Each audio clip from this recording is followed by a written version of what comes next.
இப்போது நான் வந்து ஒரு சில ஆண்டுகளுக்கு முன்னர் பணியின் நிமித்தமாக சில அப்பப்போ போவேன், வெளிநாடுகளுக்கு போனது உண்டு. அப்போ சிங்கப்பூருக்கு போய் அங்கே ஒரு வாரம் தங்கியிருந்த போது அங்கே இந்த மாதிரி இந்த அப்பார்ட்மெண்ட்டு குடியிருப்புகளில் ஒரு முறை என்னை கூப்பிட்டாங்க. ஒரு நண்பருடைய வீட்டுக்கு போனேன். போய் அது வந்து ஒரு ஞாயிற்றுக்கிழமை. எனக்கு ரொம்ப மிக ஆச்சரியத்தை கொடுத்த ஒரு செய்தி என்ன என்று கேட்டால், அந்த அடுக்குமாடியினுடைய கீழ்த்தளத்தில் மிகப்பெரிய நூலகம், அதாவது இந்த வளாகம் முழுவதும் சேர்ந்தால் எப்படி இருக்குமோ அந்த அளவுக்கு ஒரு மாபெரும் நூலகம் வைத்திருந்தாங்க. அங்கே கட்டில் போட்டிருக்கிறார்கள், சோஃபாக்கள் இருக்கின்றன, ஒரு தேநீர் கடை இருக்கிறது, சின்ன உணவகம் இருக்கிறது.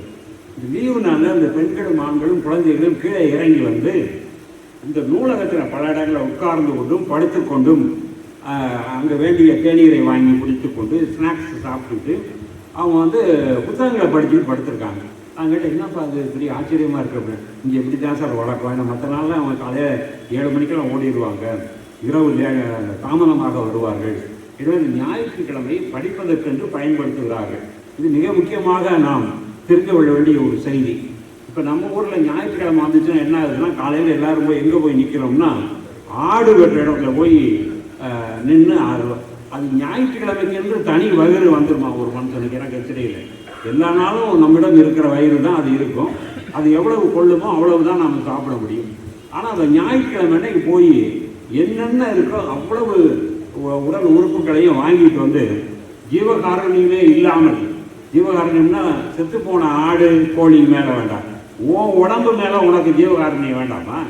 உனக்கு வயிறு இருக்கு, அந்த வயிறு இவ்வளவுதான் அது ஏற்றுக்கொள்ளும், இவ்வளவுதான் அது ஜெயிக்கும் என்று ஒரு கணக்கு இருக்கிறது. அந்த கணக்கை தாண்டி நீ உள்ள டம்ப் பண்ணிட்டு அப்புறம் பார்த்தா பிறண்டுக்கிட்டு உருண்டுக்கிட்டு தன்னால் டைஜஷன் ஆகாமல் சாயந்தரமே மருத்துவர்கிட்ட போகிற அளவில் தான் நம்ம இன்னும் வண்டியை ஓடிட்டு இருக்கோம். அங்கே கறிக்கடைக்கு போய் காலையில் ஒரு 1/4 கிலோன்னு சொன்னோம்னா அவன் கொஞ்சம் பொறுங்கன்றுவான் நம்மளை. ஏன்னா அவனுக்கு இந்த 1/4 கிலோ கறி வாங்குறவனை பார்த்தா நல்ல அபிப்பிராயமே அவனுக்கு ஏற்படுவதே இல்லை. 2 கிலோ அப்படின், அப்புறம் ஒரு ஈரல், ஒரு குடல், இதெல்லாம் கொண்டு வானா அவனை வாங்க வாங்க உட்காருங்கன்னு முதல் மரியாதை கொடுத்து அவனை உட்கார வைக்கலாம் தெரியும். அப்போ அந்த அளவுக்கு அதிகமாக திங்கிற பழக்கம் இருக்கு. முதல்ல அதை கைவிட வேண்டும் என்பது என்னுடைய இப்போ என்னால் சாப்பிட முடியாமல் போச்சுங்கிறதுனால நான் புறாமப்பட்டு சொல்ல நினைக்கிறாங்க. அந்த காலத்திலேயே நான் அவ்வளோதான் சாப்பிட்டேன். அதனால் அந்த ஞாயிற்றுக்கிழமையை அப்படி உண்பதற்கென்றே வைத்து கொண்டிருக்கக்கூடிய ஒரு இனம் பார்த்தீங்கன்னா அது தமிழ் இனம் தான். எனக்கு தெரிஞ்சு நான் வந்து எந்த ஊருக்கு போனாலும் ஞாயிற்றுக்கிழமையில் கடைக்கு போய் என்னை கடைக்கு அனுப்பாத, மட்டன் கடைக்கு தயவு செஞ்சு அனுப்பாதன்னு மனைவிகிட்ட காலில் விழுந்து மன்றாடி கேட்டு அதுலேருந்து நான் தப்பிச்சுக்கிட்டேன். ஏன்னா அங்கே போய் அவமானப்பட நம்மளால் முடியலை.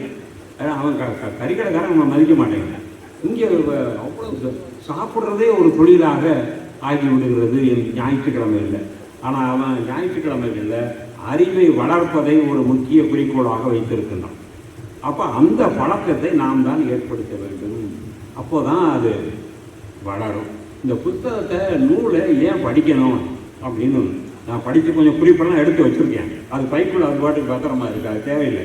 திருநகர் வாழ் மக்களுக்கு அதை குறிப்பு எடுத்துக்கிட்டு வந்து அதை நான் பாடமாக ஒப்பிக்கிறதுல பிரயோஜனம் இல்லை. இங்கே எல்லாருமே நல்ல அறிவாளிகள், நிறைய படித்தவர்கள். குணத்தை வெளியே போக மாட்டாங்க, பாதியில் போக மாட்டாங்க, கடைசி வரை இருந்து கேட்பாங்க. அப்படிங்கிற நம்பிக்கைலாம் இருக்கிறதுனால நான் அதை உள்ள பத்திரமா மூடி வச்சுட்டு நான் பொதுவாக பேசுகிறேன். இப்போ ஏன் படிக்கணும் அப்படிங்கிறது ஒரு கேள்வி. ஏன் படிக்கணுங்கிற கேள்வி எல்லாரும் விரும்புகிறாங்க.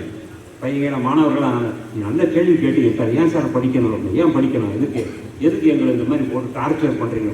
இது சொல்கிறவன் யாருன்னு கேட்டிங்கன்னா ரொம்ப சின்ன பேரன் இப்போ பேத்தி வந்திருக்கா ஊரில் இருந்து, தாத்தா டோன்ட் டார்ச்சர் மீ அப்படின்னு சொல்லுவேன். வயசு 5 தான் இருக்குது, இதை டார்ச்சர் பண்ணாதீங்க அப்படிங்கிற. நான் வந்து உட்கார வச்சு ஒரு திருக்குறளை உனக்கு சொல்லித்தரேன், நீ திரும்ப சொல்லுன்னு சொல்லி வந்திருக்கா, வீட்டில் இருக்காப்பா. அவளுக்கு தெரியாமல் தான் வெளியே தான் வெளியே வந்தேன் நான், இல்லாட்டி கூட இங்கே வருவான். வந்து சொன்னோன்னே ப்ளீஸ் டோன்ட் டார்ச்சர் மீ அப்படின்னு. நான் உடனே கும்பிட்டு அப்பா நம்ம அதாவது 3ஆம் தலைமுறை அந்த அளவுக்கு இருக்குது, தெரிஞ்சு கொள்ள விருப்பம் இல்லை. ஆனால் செல்ஃபோன் இருக்கு பாருங்க, அதை கையில் வச்சுக்கிட்டு பார்க்கலாம். நீங்கள் ரிமோட் கண்ட்ரோலை கையில் கொடுத்தீங்கன்னா ஒரு சேனலையாவது ஒரு அரை மணி நேரமாவது அல்லது ஒரு திரைப்படத்தையாவது எவனாவது முழுசாக பார்க்குறான்னு நீங்கள் நிரூபிச்சிருங்க. நான் வந்து அதுக்கு பிறகு வாயை திறந்து பேச மாட்டேன். 2 நிமிஷம் 3 நிமிஷம் உடனே டக்குனு சேனலை மாற்றுறாங்க, அப்புறம் அது அடுத்து போகிறாங்க, அடுத்தது போகிறாங்க.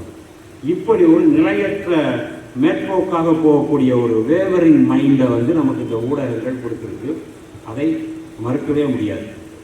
ஆனால் இங்கே இந்த யார் கார்த்திகா தேவி தான் நினைக்கிறேன். அதாவது பேசும்போது அவங்க தெரிஞ்சு சொன்னாங்களே தெரிய ஒரு கருத்து வந்து ரொம்ப முக்கியமான கருத்தை சொன்னாங்க. ஒரு புத்தகத்தை படிக்கிற போது நமக்கு வந்து என்ன கிடைக்குது அப்படின்னு கேட்டீங்கன்னா, நம்முடைய கற்பனை விரிகிறது.